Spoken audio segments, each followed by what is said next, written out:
Regional forecast first on KOLR 10 News, Ozarks First. We did have a couple showers across much of the Ozarks, really through much of the afternoon. Not a whole lot of measurable rain, though, which we do still need. Earlier this morning, we did have a severe round of weather that moved through, and later tonight, we do have another round of storms coming through. In terms of severity, I think it will be very limited.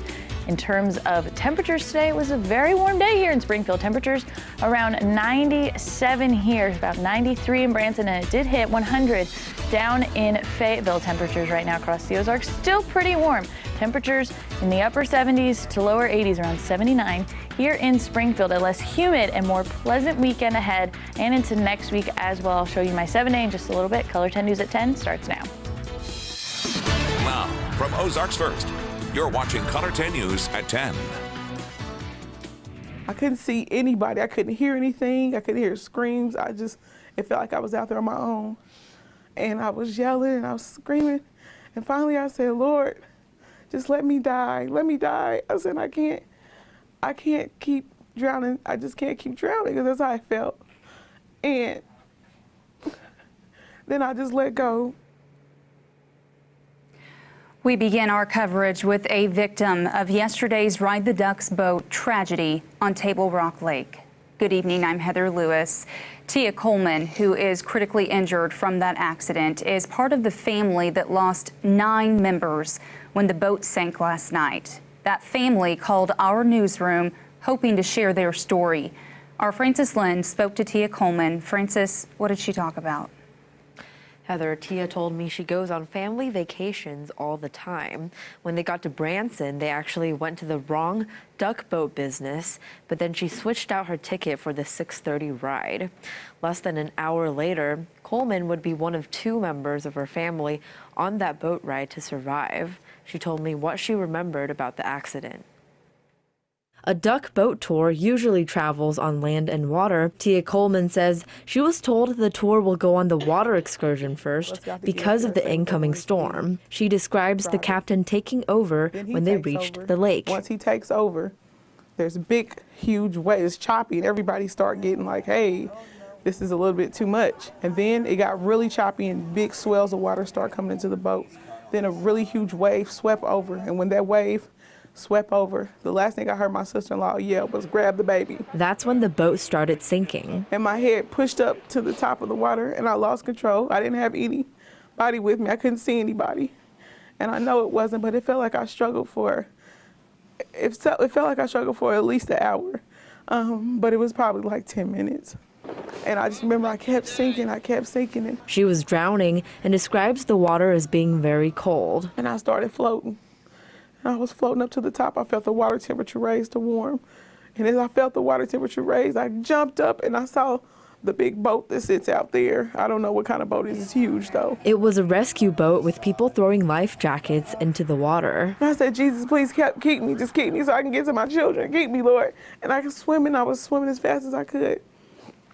And I could not reach the life jackets. She had to swim to the rescue boat. I swam over to the boat and I was holding on, but my legs and arms were so heavy from trying. They were so heavy. It was so heavy. She was then transferred to the Cox Health Hospital and is still in the process of recovering. Coleman told me about the 10 family members she was with, starting with her sister-in-law. She was there with her 13-year-old and her soon-to-be 3-year-old.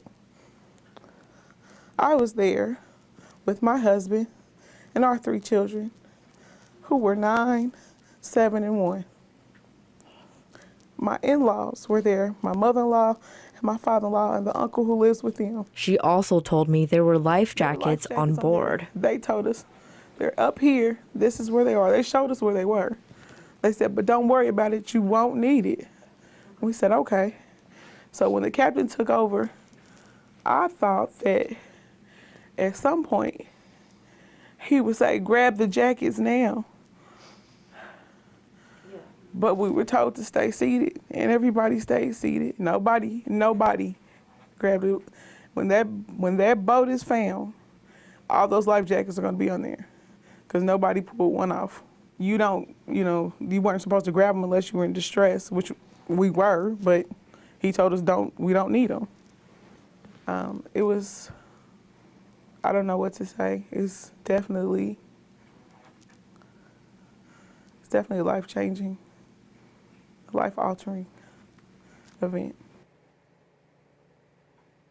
The only other surviving family member on that boat ride was her 13-year-old nephew. Tia doesn't know when she'll be able to leave the hospital, but Cox Health tells KOLR10 that doctors are optimistic that she is on the right path to a full recovery. And there's some good news there for her. Very difficult story to share, and we thank her for that. And also our hearts go out to her family. And we have learned that Tia and her family are from Indianapolis. A pastor of their hometown church came forward today saying though they weren't members of the church, he was still close to them. I shared with them that we as a church family were praying for them, and that they had a lot of people here in Indianapolis that were praying for them. This is not a time where you can, go into a lot of discussion about a lot of things. Officials with the National Transportation Safety Board just held a news conference in Branson, and this is the new information they shared. Their focus over the next few days will be interviewing survivors and witnesses.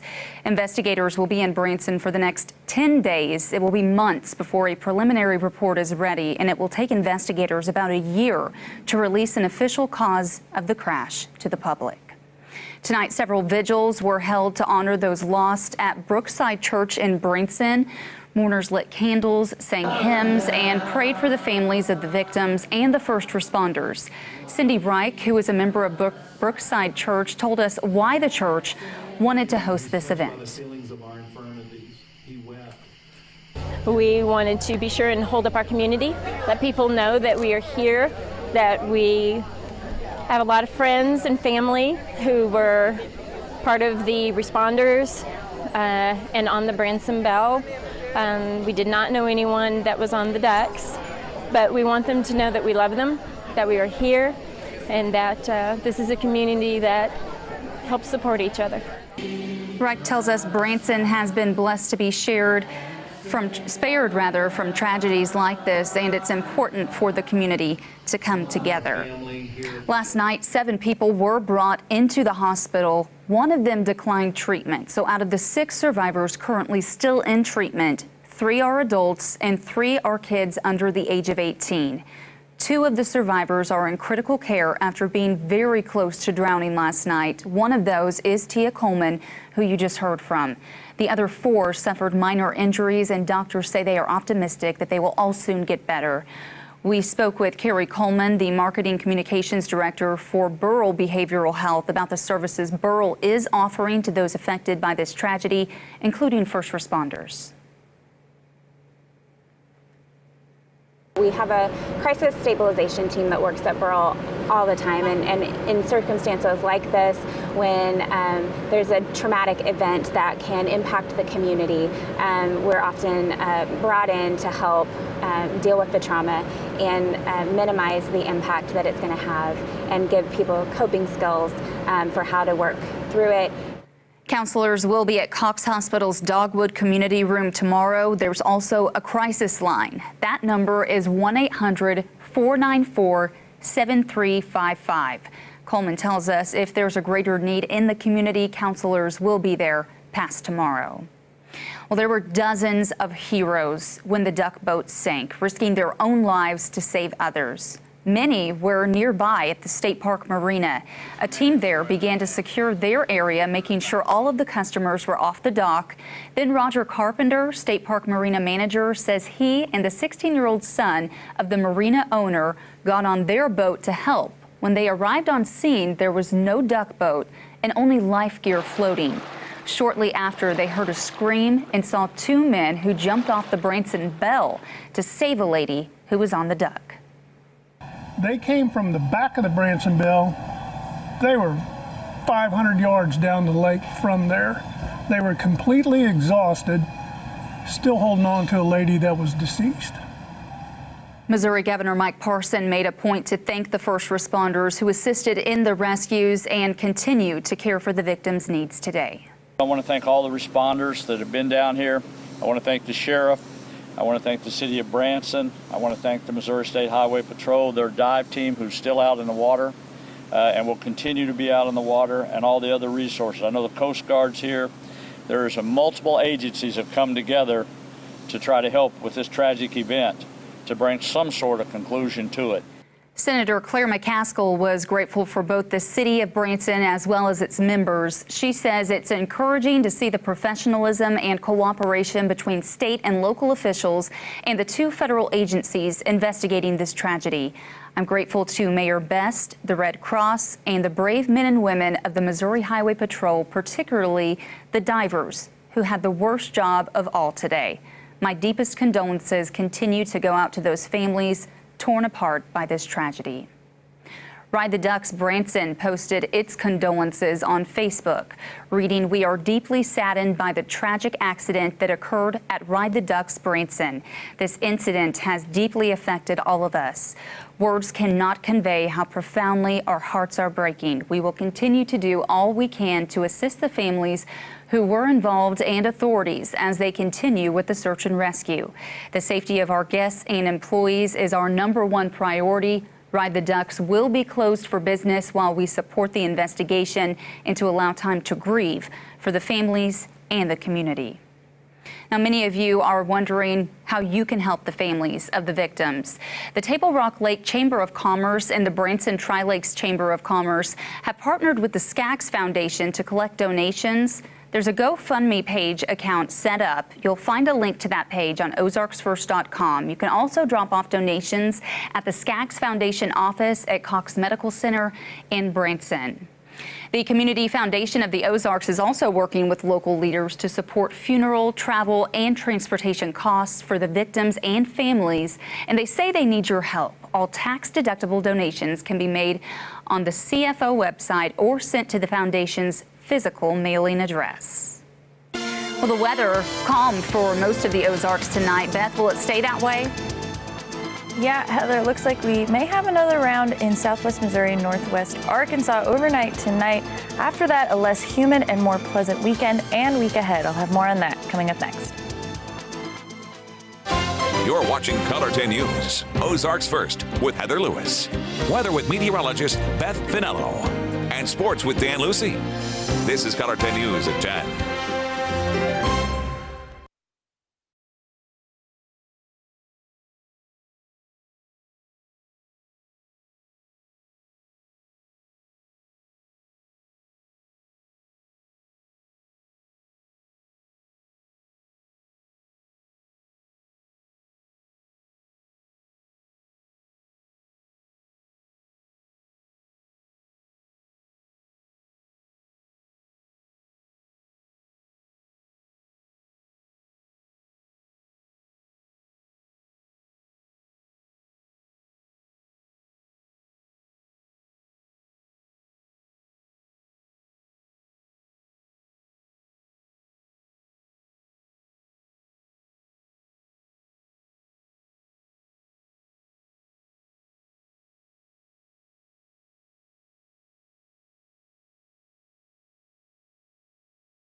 Now weather with meteorologist Beth Finello. Overall quiet night tonight. We did see a lot of sprinkles mainly across much of the Ozarks. Not a lot of measurable rain. We did have all these showers come in from the northwest as a cold front moved through the area. That cold front is going to bring less humid conditions to the Ozarks for much of the weekend and into next week as well. Temperatures today, though, were very high. It was a very hot day today. Here in Springfield specifically, temperatures were at 97, hit 93 in Branson, 96 in Harrison, and it did hit 100 down in Fayetteville, Arkansas. So it was a very hot day today. Temperatures right now across much of the Ozarks really in the 70s, 79 here in Springfield, 79 down in Branson, and 76 up at Lake of the Ozarks. Dew points tonight still in the upper 60s to lower 70s, so still very sticky out there. Not as oppressive as we saw today. Heat index, not a whole lot to talk about now. Earlier this afternoon, we did see heat indices up to 115 in some areas across much of the Ozarks, so a very hot one today. In terms of rain chances, overnight tonight, mainly in southwest Missouri and northwest Arkansas. In terms of the severe threat, it's very limited is what we will see some heavier downpours really with these storms that will pop up through the overnight hours. Tomorrow we're going to see plenty of sunshine, temperatures in the upper 80s to lower 90s, looking at a high of around 91 here in Springfield. Now, the storm system that came through yesterday and through this morning as well, that low pressure system is now moving east and southeast, and we will stay mainly on the drier side of this storm through at least the middle of next week. So no rain chances in sight for the next 5 days. Overnight tonight, temperatures around 70. A few storms again could linger into the area. Over tomorrow, temperatures around 90, less humid, more beautiful summer day for tomorrow. That's also going to stick around into Sunday. Less humid conditions, lots of sunshine. Through the rest of the 7-day, honestly, that's really what the forecast is looking like. Temperatures in the upper 80s to lower 90s across much of the Ozarks. Could get a little warmer in some spots in parts of northwest Arkansas and north central Arkansas as well. Overnight lows, more comfortable, more pleasant. Might be able to open your window for a little bit if you want. Temperatures will be in the upper 60s to lower 70s. But again, the main thing is that it will be less humid and more pleasant for the next couple of days. We'll probably definitely notice a difference with less humidity and even temperatures in the lower 90s compared to the middle to upper 90s. Right, from what we've seen the past couple of days. Yes. Absolutely. All right, well, one number we don't mind going up is our Viewers Club. What's that? Viewers Club number tonight is 246-843. Our jackpot is currently at $800. All right, Beth, thank you. After the break, we will tell you about another duck boat that sank in the Ozarks almost 20 years ago. Also up next, the history of the duck boat. Find out about the vessel's military ties right after this break.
It's now known 2 Arkansans were aboard the Ride the Ducks boat yesterday at Table Rock Lake. They're part of the 17 victims who drowned when the boat sank during the storm. Haley Huey spoke with a family who says if there's anything good to come from this tragedy, it's that it's bringing the community closer together.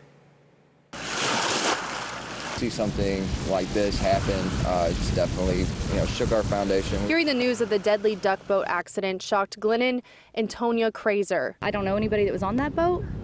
My heart goes out to all of them. The Krasers live in Branson and say they would have never thought to wear a life jacket on a duck boat before this tragedy. It means being a little uncomfortable to have safety, and it means to save your life. Definitely think, wearing it you should do. The Stone County Sheriff has yet to say if the victims were wearing life jackets, but according to Missouri law, you don't have to wear one on duck boats. Even if you can swim, things like this happen. You never know. Glennon says new laws are needed. Anything that can come positive out of this would be to wear the life jackets. I couldn't imagine losing my children or losing a grandparent or anything like that. While Kraser admits he simply can't imagine this happening to his family, one Russellville couple says they nearly fell victim to this accident. The Holy Spirit will talk to you sometimes. John McDaniel and his wife came close to getting on the boat that sunk, but he says something just didn't feel right. Some way, somehow, I decided not to do that. He considers not being on the boat a gift from God. To see those waves and how high they was and that little old boat trying to get through there, well, it was just devastating. We're just praying for those families. And happening around the region nearly 20 years ago, a similar duck boat accident claimed the lives of 13 people in central Arkansas. It happened in May of 1999 in Hot Springs. A survivor told a local paper the duck boat sank within 30 seconds of taking on water. This is video from the rescue efforts. The 20 people on board scrambled for life preservers as the duck boat sank in Lake Hamilton. People who live in condos nearby rushed to their boats to help. Emergency management officials say the 7 survivors made it out because of those neighbors springing into action. Today, duck boats are still operating in Hot Springs, but that tragedy back in 1999 brought some big changes. The company that operated the boats back then went out of business. The owner of the company operating them today tells our sister station it's made some changes to the structure of the boat to make it safer. Each boat is inspected every day, and there are more than enough life vests on board for everyone.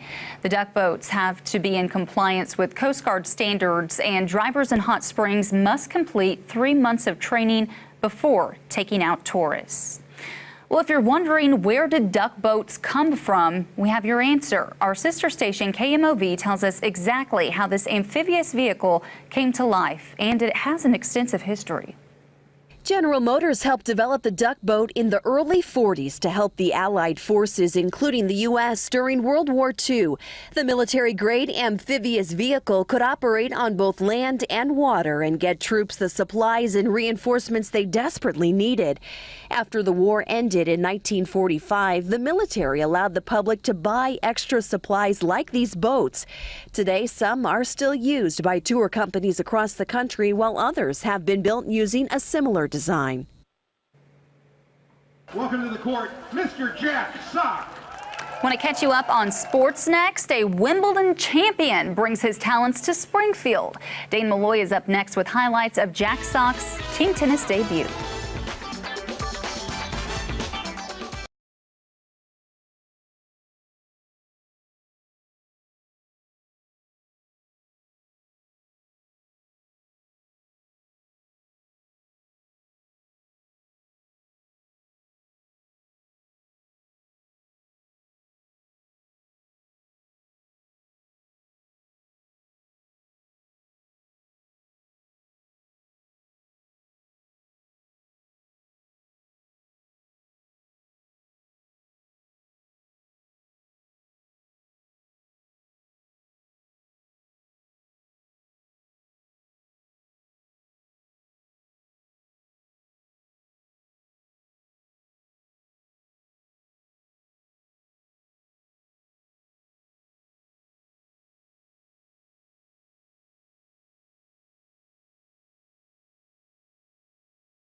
Recapping our top story tonight, 17 people dead in the Ride the Ducks boat accident, ranging in age from 1 to 70 years old.